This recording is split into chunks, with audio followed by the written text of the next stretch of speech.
Pre and post hospitalisation എന്നാൽ എന്താണ്? Pre and post hospitalisation എന്ന് പറയുന്നത് നമുക്കൊരു ഫോർ എക്സാമ്പിൾ ഒരു സർജറി ഉണ്ട് അല്ലെങ്കിൽ ഒരു അഡ്മിഷൻ ഉണ്ടെന്ന് വിചാരിക്കും.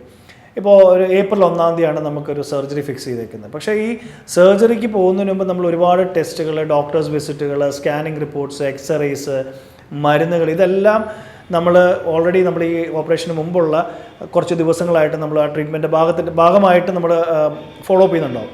അപ്പോൾ ഈ ഓപ്പറേഷൻ അല്ലെങ്കിൽ അഡ്മിഷന് മുമ്പുള്ള 30 അല്ലെങ്കിൽ 60 ദിവസം വരെയുള്ള എല്ലാ ചികിത്സകൾക്കും, അതായത് ഈ പറഞ്ഞ റിപ്പോർട്ട്സ്, സ്കാനിങ്, എക്സ്റേസ്, ഇതിനെല്ലാത്തിൻ്റെയും ബില്ലുകൾ നമുക്ക് ക്ലെയിം ചെയ്യാം.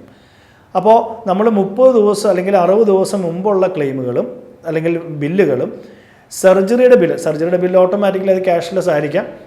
പക്ഷേ എപ്പോഴും ഈ പ്രീ ആൻഡ് പോസ്റ്റ് ഹോസ്പിറ്റലൈസേഷൻ ബില്ലെല്ലാം റീഇംബേഴ്സ്മെൻറ്റ് തന്നെ ഉണ്ടാവുള്ളൂ. കാര്യം ഇത് ആപ്ലിക്കേഷൻ എഴുതി കമ്പനി കൊടുത്ത് കമ്പനി ഇത് അപ്രൂവ് ചെയ്ത് തിരിച്ചു വരാനൊക്കെ സമയമെടുക്കും. അപ്പോൾ നമ്മളെപ്പോഴും പോസ്റ്റ് ആൻഡ് പ്രീ ഹോസ്പിറ്റലൈസേഷൻ എപ്പോഴും റീഇംബേഴ്സ്മെൻറ്റ് ആയിരിക്കും.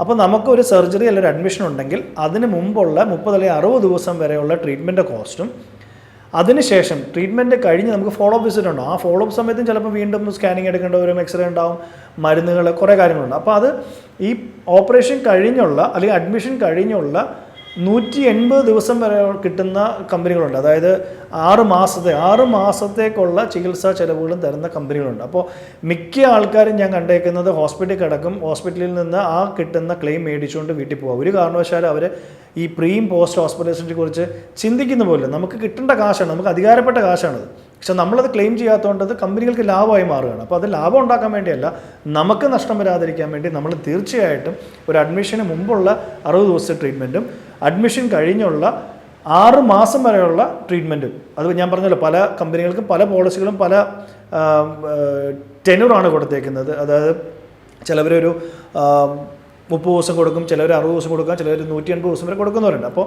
പ്രീ ആൻഡ് പോസ്റ്റ് ഹോസ്പിറ്റലൈസേഷൻ ഡെഫിനറ്റായിട്ടും നിങ്ങൾ എല്ലാവരും ക്ലെയിം ചെയ്യണമെന്ന് തന്നെയാണ് എനിക്ക് പറയാനുള്ളത്.